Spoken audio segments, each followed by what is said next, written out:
వాళ్ళు కూడా అందుకని వాళ్ళ ప్లాన్ ప్రకారం మంచి మోడల్ అయితే వీళ్ళు సెట్ చేసుకొని కట్టించుకున్నారు. అండ్ హాల్ వచ్చేసి వీళ్ళు ఎల్ షేప్లో అయితే పెట్టించుకున్నారు. అండ్ కిచెన్కి కూడా అటాచ్డ్ లాగా స్పేస్ అనేది వదిలేటట్టు అయితే పెట్టించుకున్నారు. అండ్ పైన సీలింగ్ అయితే చాలా నీట్గా చేయించుకున్నారు అనమాట. చూడండి, సో కలర్ కాంబినేషన్ కూడా చాలా బాగుంది. సో కింద వచ్చేసి అది మార్బుల్ అనమాట. సో మార్బుల్కి మ్యాక్సిమం మనకి 30,000 అట్లా అయితే అయిపోతాయి.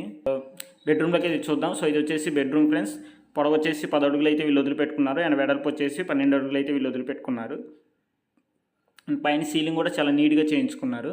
సో వీళ్ళకి ఎక్కువ స్టోర్ చేసుకునే ఉన్నాయి కాబట్టి, వీళ్ళకి సామాన్ ఎక్కువ ఉన్నాయి కాబట్టి అలా కనిపిస్తుంది. సో మిల్క్ రేట్ కూడా అక్కడే ఉంది కాబట్టి. సో ఇది వచ్చేసి అటాచ్డ్ బాత్రూమ్ ఫ్రెండ్స్. ఒకసారి చూపిస్తాను లోపలికి మీకు.